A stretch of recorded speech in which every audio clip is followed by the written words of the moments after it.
Hello everyone, welcome to our channel. हम solve कर रहे हैं हमारे पीजीटी सोशियोलॉजी की 1000 क्वेश्चन सीरीज़, जिसमें कि अभी तक हमने 540 प्रश्नों को सॉल्व कर लिया है। इससे पहले की वीडियोस अगर आपने नहीं देखी हैं तो चैनल की प्लेलिस्ट में जा कर के आप देख सकते हैं। और इसके अलावा इस पर फुल लेक्चर्स कंप्लीट कोर्स मैंने करवाया हुआ है जो कि फ्री ऑफ कॉस्ट है, वो भी आप चैनल पर देख सकते हैं। प्लेलिस्ट में आपको सारी वीडियोस मिल जाएंगी। इससे रिलेटेड नोट्स मैंने टेलीग्राम पे अपलोड कर दिए हैं, आप वहाँ से डाउनलोड कर सकते हैं, वो भी बिल्कुल फ्री ऑफ कॉस्ट है। तो आपकी कंप्लीट प्रिपरेशन का मटेरियल मैंने आपको प्रोवाइड करवाया हुआ है। चलिए देर न करते हुए शुरू करते हैं आज की ये वीडियो।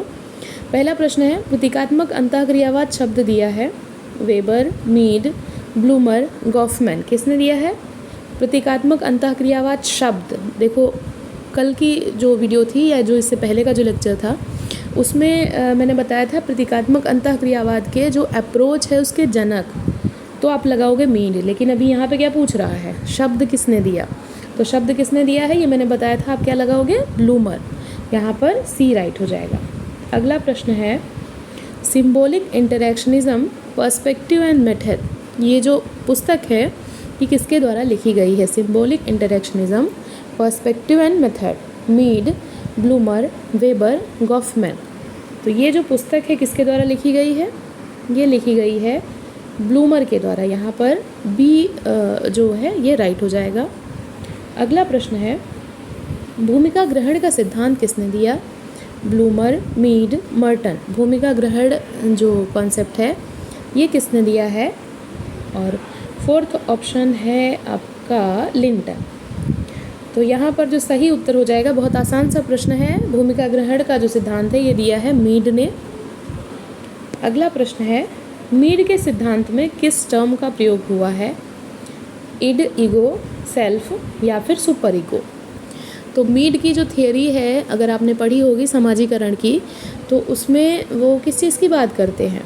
वो बात करते हैं आई, मी और सेल्फ की। तो आई, मी है नहीं यहाँ पर, तो फिर कौन सा बच रहा है? सेल्फ बच रहा है। सेल्फ की बात वो करते हैं। इड, ईगो, सुपर ईगो किसका है? फ्रायड का है।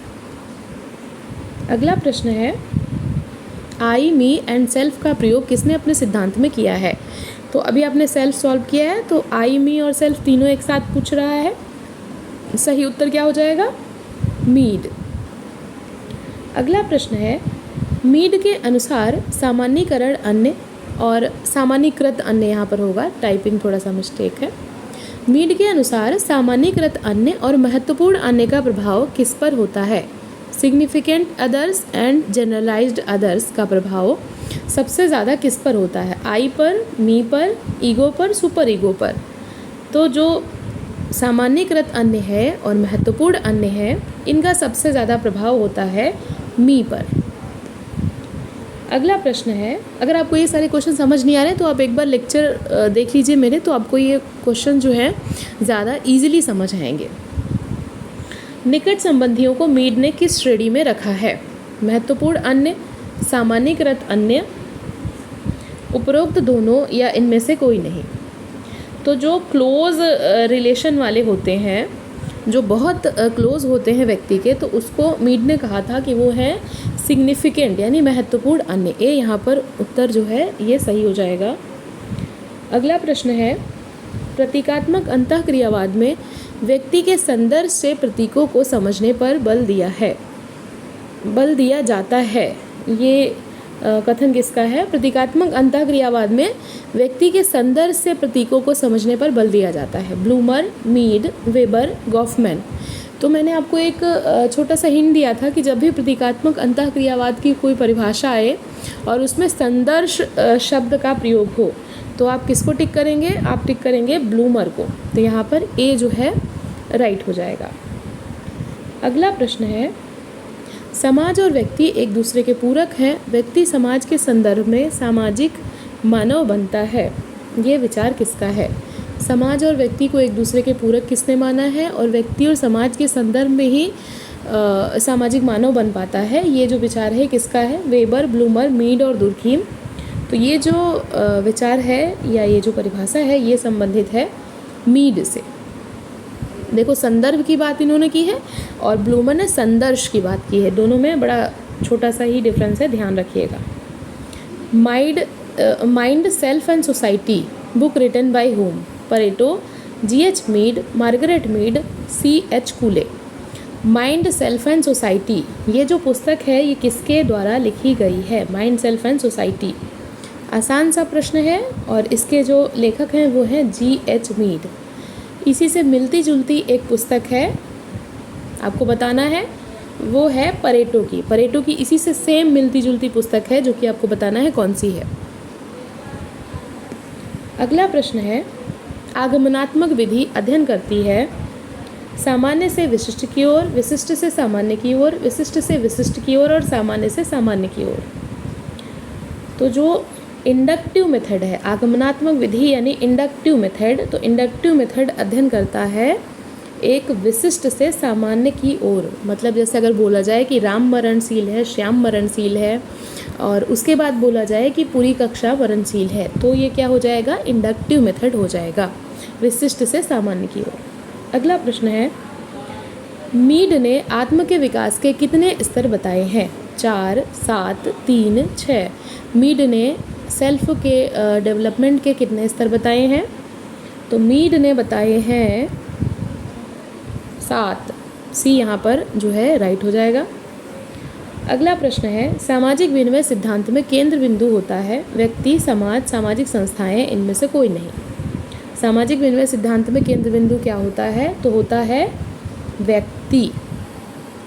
नेक्स्ट क्वेश्चन है, निम्नलिखित में से कौन सा परिप्रेक्ष्य मनुष्य की चेतना पर ध्यान केंद्रित करते हुए वास्तविकता को समझने पर बल देता है?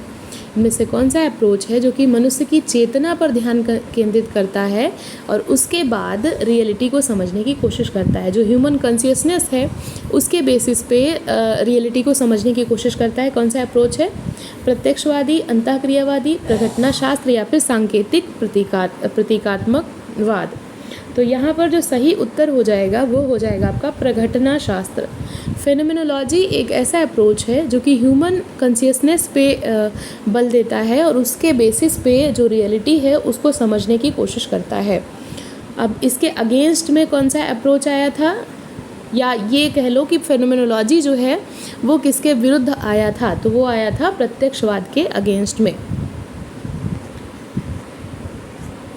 अगला प्रश्न है, फेनोमेनोलॉजी का उद्भव किस सिद्धांत के विरुद्ध हुआ? सेम प्रश्न, नृजाति वर्णन, प्रत्यक्षवाद, मार्क्सवाद, प्रकार्यवाद। अभी मैंने बताया सही उत्तर क्या हो जाएगा? प्रत्यक्षवाद। क्यों आया था? क्योंकि प्रत्यक्षवादी मानते थे कि जो वैज्ञानिक है वही सत्य है और जो हम विज्ञान के आधार पर जिसको परख सकते हैं उसी को हम वास्तविकता मानेंगे। लेकिन फेनोमेनोलॉजी के जो समर्थक हैं उनका कहना था कि ऐसा नहीं है, बहुत सारी चीज़ें हैं जो कि हमें ह्यूमन कॉन्शियसनेस के आधार पर समझनी चाहिए और वो वास्तविकता में विद्यमान है। सारी चीज़ें हम वैज्ञानिकता के आधार पर परख नहीं सकते हैं।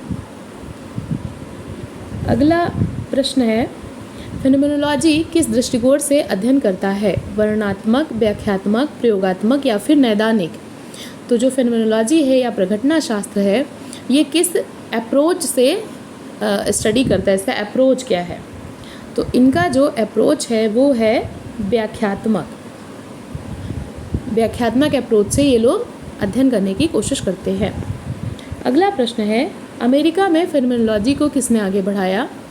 पार्सन्स, हीगल, जॉर्ज सांतियाना या फिर अल्फ्रेड शूर्च? सही उत्तर हो जाएगा जॉर्ज सांतियाना। सी यहाँ पर सही उत्तर हो जाएगा। अगला प्रश्न है, एथनोमेथोडोलॉजी के प्रणेता है हर्सेल, शूर्च, गॉफमैन और लास्ट में है गॉर्फिंकल। एथनोमेथोडोलॉजी के प्रणेता कौन है? तो यहाँ पर जो सही उत्तर हो जाएगा वो हो जाएगा गॉर्फिंकल। एथनोमेथोडोलॉजी के प्रणेता कौन है? गॉर्फिंकल। फेनोमेनोलॉजी का पूछता है तो अगर वास्तविक पिता पूछता है तो शूर्च जाएंगे, शूर्च अगर ऑप्शन में नहीं है तो फिर हर्सल आएंगे। नेक्स्ट क्वेश्चन है, फेनोमेनोलॉजी के जनक है गॉर्फिंकल, गॉफमैन, हर्सल, शूर्च। तो यहाँ पर देखिए दोनों ही ऑप्शन में दिए हुए हैं, तो अगर शूर्च और हर्सल दोनों ऑप्शन में हैं और पूछता है फेनोमेनोलॉजी के जनक तो हम हर्सल पे जाएंगे। अगर पूछता है फेनोमेनोलॉजी के वास्तविक जनक तो फिर हर्सल नहीं है तो फिर शूर्च माना जाएगा। अगला और आज का अंतिम प्रश्न है, सामाजिक वास्तविकता के निर्माण में किसने सामाजिक संस्थाओं की भूमिका का वर्णन किया है? जो सोशल रियलिटी है उसके निर्माण में सामाजिक संस्थाओं की भूमिका, इससे संबंधित इनकी एक पुस्तक भी है। ऑप्शन है सूर्ज, गॉफमैन, बर्जर एंड लैकमैन या फिर हर्सल। और सही उत्तर है पीटर बर्जर और लैकमैन। आपके लिए आज का प्रश्न है, पीटर बर्जर और लैकमैन की जो सबसे प्रसिद्ध पुस्तक है जो कि इसी प्रश्न से संबंधित आ रही है, वो आपको कमेंट सेक्शन में बतानी है। आई होप आपको आज का जो ये लेक्चर है पसंद आया होगा। ऐसे ही पढ़ते रहिए, अपने गोल की तरफ आगे बढ़ते रहिए। वीडियो देखने के लिए थैंक यू सो मच।